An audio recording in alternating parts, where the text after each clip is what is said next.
پہلی وحی کے موقع پہ آپ صلی اللہ علیہ وآلہ وسلم کی کیفیت کیا تھی؟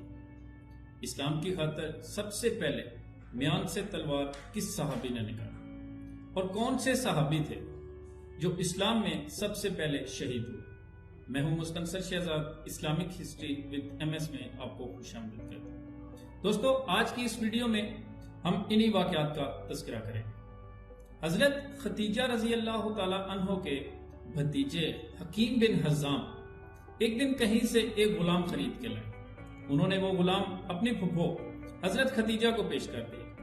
حضرت خدیجہ نے وہی غلام حضور پاک کو پیش کر دیا۔ یہ غلام حضرت زید بن حارث تھے۔ یہ دراصل ایک آزاد عیسائی خاندان کے لڑکے تھے، کہیں سے قید ہو کے غلام بنا کے فروخت کر دیا گیا۔ زید کے والد حارث اور ان کے چچا کعب کو کہیں سے پتا چلا کہ زید مکہ میں کسی کے ہاں بطور غلام رہ رہے ہیں، تو وہ مکہ میں آئے اور حضور پاک کی خدمت میں حاضر ہو کے انہوں نے درخواست پیش کی کہ زید کو آزاد کر کے ہمارے ساتھ بھیج دیا جائے۔ آپ نے فرمایا اگر زید جانا چاہے تو مجھے کوئی اعتراض نہیں ہے۔ چنانچہ زید کو بلوایا گیا اور اس سے پوچھا گیا کہ یہ شخص کون ہے؟ تو حضرت زید نے کہا کہ یہ میرے والد حارث اور یہ میرے چچا کعب ہیں۔ تو آپ نے فرمایا کہ یہ لوگ آپ کو اپنے ساتھ لے کے جانا چاہتے ہیں۔ حضرت زید نے ان کے ساتھ جانے سے انکار کر دیا۔ زید کے والد اس بات سے تھوڑے سے خفا ہوئے۔ انہوں نے کہا کہ آپ غلامی کی زندگی کو آزادی پر ترجیح دے رہے ہو۔ تو حضرت زید نے فرمایا کہ میں نے محمد صلی اللہ علیہ وآلہ وسلم میں وہ بات دیکھی ہے کہ میں اپنے والد اور پوری دنیا کو ان پر ترجیح نہیں دے سکتا۔ دوستو، جب آپ صلی اللہ علیہ وآلہ وسلم کی عمر 40 سال ہوئی تو اس وقت آپ پہ پہلی وحی نازل ہوئی۔ غار حرا میں آپ موجود تھے تو حضرت جبرائیل علیہ السلام آپ پہ پہلی وحی لے کے آئے۔ پہلی وحی میں سورہ الگ کی پہلی 5 آیات نازل ہوئی۔ پہلی وحی کے موقع آپ بہت ڈر گئے اور آپ پہ گھبراہٹ طاری ہو گئی۔ گھر آ کے آپ نے حضرت خدیجہ سے کہا کہ میرے اوپر چادر اڑا دی جائے۔ آپ ڈرے ہوئے تھے۔ تھوڑی دیر کے بعد جب اوسان بحال ہوئے تو آپ نے حضرت خدیجہ کو سارا ماجرا سنایا۔ حضرت خدیجہ نے آپ کو تسلی دی اور اپنے چچا زاد ورقہ بن نوفل، جو اس وقت تک بہت بوڑھے ہو چکے تھے اور ایک عیسائی راہب تھے، وہ ان کے پاس لے گئے۔ انہوں نے آپ کی ساری کیفیت سننے کے بعد آپ سے کہا کہ یہ وہی فرشتہ ہے جو اس سے پہلے موسیٰ اور پیغمبر عیسیٰ پہ بھی آتا تھا۔ آپ اللہ تعالیٰ کی طرف سے اس قوم پہ آخری نبی الزماں بنا کر بھیجے گئے ہیں۔ میں اللہ تعالیٰ سے دعا کرتا ہوں کہ اللہ تعالیٰ مجھے اس وقت تک زندہ رکھے جب آپ کی قوم اس بات پہ آپ کو نکال دے گی۔ تو آپ نے فرمایا کہ کیا میری قوم مجھے نکال دے گی؟ ورقہ نے کہا ہاں، پہلے بھی جتنے انبیاء اور رسول آئے ہیں انہوں نے جب دین الہی کا پیغام لوگوں تک پہنچایا تو ان کی قوم نے انہیں نکال دیا تھا۔ اس کے بعد 3 سال تک آپ خفیہ تبلیغ کرتے رہے۔ اس دورانیے میں چند لوگ مسلمان ہوئے۔ عورتوں میں جس نے سب سے پہلے اسلام قبول کیا ان کا نام حضرت خدیجہ تھا۔ بچوں میں سب سے پہلے حضرت علی نے اسلام قبول کیا اور مردوں میں سب سے پہلے حضرت ابو بکر صدیق جو تھے انہوں نے اسلام قبول کیا۔ حضرت زید بن حارث غلاموں میں سب سے پہلے اسلام قبول کرنے والے تھے۔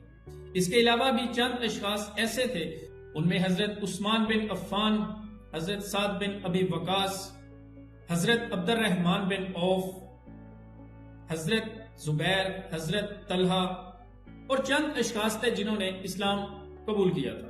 3 سال کے بعد آپ صلی اللہ علیہ وآلہ وسلم کو اعلانیہ تبلیغ کا حکم ہوا۔ آپ ایک دن کوہ صفا پہ چڑھے اور آپ نے قریش مکہ کو بلایا۔ آپ نے ان سے کہا کہ اگر میں آپ سے کہوں کہ اس پہاڑ کے پیچھے ایک بہت بڑا لشکر آ رہا ہے آپ پہ حملہ کرنے کے لیے، تو کیا آپ میری بات کا یقین کر لیں گے؟ تو کفار مکہ نے کہا کہ ہاں، ہم نے آپ کو ہمیشہ صادق اور امین پایا ہے، آپ کبھی جھوٹ نہیں بولتے، آپ جو بھی بات کہیں گے ہم اس پہ یقین کر لیں گے۔ تو آپ نے ان کے سامنے اپنی تبلیغ کا آغاز کیا اور انہیں بتوں کی پوجا سے منع کیا اور اسلام کی طرف بلایا۔ قریش مکہ کیونکہ اپنے آباء و اجداد کے دین کو افضل سمجھتے تھے تو انہوں نے اس بات پہ آپ کا مذاق اڑایا اور آپ سے کہا کہ کیا تم نے ہمیں یہ بات کہنے کے لیے ہی یہاں پہ بلایا تھا؟ اس بات پہ وہ ناراض ہو کے چلے گئے، لیکن آپ نے اپنی تبلیغ کو روکا نہیں۔ آپ مختلف جگہوں پہ جا کے قریش مکہ کو تبلیغ کرتے، ان کے گھروں میں جا کے بھی کرتے۔ اس واقعے کے بعد آپ نے گھر میں حضرت علی سے کہا کہ ایک دعوت کا اہتمام کیا جائے۔ اس دعوت میں آپ نے اپنے خاندان کے سارے لوگوں کو مدعو کیا۔ دعوت کے بعد آپ نے ان کے سامنے دین اسلام پیش کیا اور آپ نے فرمایا کہ کون ہے جو اس بات پہ میرا ساتھ دے گا؟ کسی نے ہاں میں جواب نہ دیا۔ حضرت علی نے کہا کہ گو کہ میں بچہ ہوں لیکن میں آپ کا ساتھ دوں گا۔ اس بات پہ سب ہنس دیے اور مذاق اڑاتے ہوئے چلے گئے۔ دوستو، پہلے 3 سال مسلمان چھپ چھپ کے عبادت کرتے تھے۔ کوہ صفا پہ جا کے آپ صلی اللہ علیہ وآلہ وسلم جو مسلمان ہوتے تھے ان کو وہاں پہ دین سکھاتے۔ 3 سال کے بعد مسلمانوں نے حضرت ارقم بن ارقم کے گھر کو اپنی درسگاہ بنا لیا اور یہ درسگاہ دار ارقم کے نام سے مشہور ہے۔ اب جو بھی مسلمان ہوتا وہ اس درسگاہ میں آتا اور حضور پاک سے دین سیکھتا۔ اب جب آپ صلی اللہ علیہ وآلہ وسلم نے اعلانیہ تبلیغ کا اعلان کیا تو قریش مکہ کوئی موقع ہاتھ سے نہ جانے دیتے جس میں وہ آپ کو تنگ نہ کرتے، ایذا رسانی پہنچاتے اور جو شخص مسلمان ہوتا اسے مارتے پیٹتے۔ غرض کہ ہر طرح سے انہوں نے آپ صلی اللہ علیہ وآلہ وسلم اور آپ کی چھوٹی سی جماعت جو لوگ مسلمان ہو چکے تھے ان کو تکلیفیں پہنچائیں۔ اسی طرح ایک دفعہ حضرت سعد بن ابی وقاص چند لوگوں کے ساتھ بیٹھ کے عبادت کر رہے تھے تو کفار مکہ نے وہاں پہ آ کے تنگ کرنا شروع کر دیا۔ اسی بات پہ تکرار ہوئی اور حضرت سعد نے میان سے تلوار نکالی اور کفار پہ حملہ کیا جس میں کفار مکہ کا ایک شخص زخمی ہو گیا۔ یہ پہلے صحابی تھے جنہوں نے اسلام کے لیے تلوار نکالی۔ اس کے بعد بھی مختلف واقعات ایسے ہوتے رہے جس میں کفار مکہ مسلمانوں کو تنگ کرتے تھے۔ وہ ہر موقع پہ حضور پاک کی ایذا رسانی کرتے، آپ کا مذاق اڑاتے۔ ایک دن آپ مکہ میں بیٹھے ہوئے تھے تو عقبہ بن ابی محیط نے اونٹ کی اوجری لا کے آپ کی پشت پہ ڈال دی۔ حضرت فاطمہ نے وہ اوجری ہٹائی اور انہیں برا بھلا کہا۔ اسی طرح ایک دفعہ ایسا واقعہ ہوا کہ آپ مکہ میں طواف کر رہے تھے تو کفار مکہ نے آ کے آپ کو چھیڑنا شروع کر دیا۔ اس بات پہ حضرت ابو بکر صدیق آگے آئے اور انہوں نے کفار مکہ کو منع کیا تو کفار مکہ نے آپ کو چھوڑ کے حضرت ابو بکر صدیق کو اتنا مارا کہ وہ وہیں پہ بے ہوش ہو گئے۔ جب کفار مکہ کے مظالم حد سے بڑھ گئے تو آپ صلی اللہ علیہ وآلہ وسلم نے مسلمانوں کو حکم دیا کہ وہ حبشہ کی طرف ہجرت کر کے چلے جائیں، کیونکہ وہاں پہ عیسائی بادشاہ نجاشی کی حکومت تھی تو وہاں پہ مسلمانوں کے لیے امکان تھا کہ وہاں پہ وہ امن کے ساتھ رہ سکیں گے۔ تو اس طرح نبوت کے 5ویں سال مسلمانوں نے حبشہ کی طرف پہلی ہجرت کی۔ اس میں ٹوٹل 11 بندوں نے ہجرت کی تھی۔ جب یہ لوگ 3 یا 4 ماہ تک وہاں پہ رہ چکے تھے تو اس طرح کی افواہ وہاں پہ پھیلی کہ ایسا لگا کہ کفار مکہ مسلمان ہو گئے تو یہ لوگ واپس آ گئے، لیکن ابھی یہ مکہ میں نہیں پہنچے تھے کہ انہیں اصل بات کا پتہ چلا کہ اس طرح کی کوئی بات نہیں ہے، کفار مکہ اسی طرح مسلمانوں کے دشمن ہیں۔ تو کچھ اشخاص وہیں سے واپس چلے گئے اور کچھ مکہ میں داخل ہو گئے۔ تو نبوت کے 6 سال دوسری ہجرت حبشہ کی گئی۔ اس میں تقریباً 100 لوگوں نے ہجرت کی۔ اس میں جو پہلے لوگ ہجرت کر چکے تھے وہ اس سے الگ تھے۔ نبوت کے 6 برس 2 طاقتور لوگ جو تھے مکہ کے انہوں نے اسلام قبول کر لیا، جس سے اسلام کو بہت زیادہ تقویت ملی، جن میں ایک حضرت حمزہ جو آپ کے چچا تھے انہوں نے اسلام قبول کیا اور دوسری شخصیت حضرت عمر بن خطاب تھے۔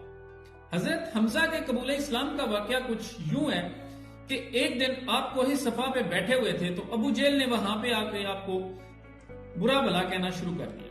آپ نے جب اس کی کسی بات کا جواب نہ دیا تو اس نے وہاں سے ایک پتھر اٹھا کے آپ کے سر پہ مارا، جس سے آپ کے سر مبارک سے خون نکلنے لگا۔ آپ نے پھر بھی اسے کوئی جواب نہ دیا، جس سے وہ واپس مکہ چلا گیا۔ مکہ میں جا کے حرم کعبہ میں اس نے لوگوں کو بتایا کہ آج میں نے محمد کو نعوذ باللہ اس طرح مارا۔ حضرت حمزہ جو اس وقت طواف کعبہ کر رہے تھے انہوں نے جب یہ واقعہ سنا تو انہیں اتنا غصہ آیا کہ ان کے ہاتھ میں کمان تھی، انہوں نے وہ ابو جہل کے سر پہ دے ماری اور کہا کہ اگر کسی میں ہمت ہے تو وہ آ کے مجھ سے لڑے۔ لیکن حضرت حمزہ کے دبدبے کی وجہ سے کوئی بھی آدمی ان کے نزدیک نہ گیا۔ اس واقعے کے بعد حضرت حمزہ حضور پاک کے پاس گئے اور ان سے کہا کہ بھتیجا خوش ہو جاؤ، میں نے آپ کا بدلہ لے لیا ہے۔ تو آپ نے فرمایا کہ پیارے چچا جان، میں اس بات پہ خوش نہیں ہوتا، میں اسی وقت خوش ہوں گا جب آپ اسلام قبول کر لیں گے۔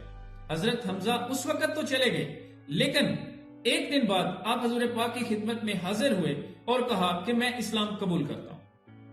ان کے آنے سے مسلمانوں کو بہت زیادہ تقویت ملی۔ ان کے 3 دن کے بعد حضرت عمر فاروق نے اسلام قبول کیا۔ دوستو، ایک دفعہ آپ کعبہ میں طواف کر رہے تھے تو قریش مکہ نے وہاں پہ آ کے آپ کو تنگ کرنا شروع کر دیا۔ وہ آپ کو زد و کوب کرنا چاہتے تھے کہ بیچ میں حضرت حارث بن ابی حالہ آ گئے۔ انہوں نے کفار مکہ کے ساتھ لڑنا شروع کر دیا۔ اسی لڑائی میں حضرت حارث کو وہاں پہ شہید کر دیا گیا۔ دوستو، حضرت حارث اسلام کے پہلے شہید تھے، جو مردوں میں سب سے پہلے شہید ہوئے۔ دوستو، مسلمانوں نے اعلانیہ عبادت کا اہتمام کب کیا؟ واقعہ معراج کیا تھا؟ یہ سب کچھ ہم ڈسکس کریں گے اپنی سیریز کی آنے والی ویڈیو کے اندر۔ امید ہے آپ لوگوں کو ہماری آج کی ویڈیو بہت ہی زیادہ پسند آئے گی۔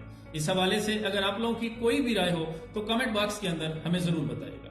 ہماری ویڈیو اگر آپ لوگوں کو پسند آئے تو اس کو لائک کریں اور اپنے فیملی ممبران اور دوستوں کے ساتھ شیئر ضرور کریں۔ جاتے جاتے ہمارے چینل کو سبسکرائب کریں، ساتھ میں لگے بیل آئیکن کو بھی ضرور پریس کریں تاکہ ہماری جو بھی نئی ویڈیو اپلوڈ ہو اس کا نوٹیفیکیشن آپ لوگوں تک پہنچ سکے۔ تو آج کے لیے دیجیے مجھے اجازت، ملتے ہیں اپنی سیریز کی نیکسٹ ویڈیو کے اندر۔ اللہ حافظ۔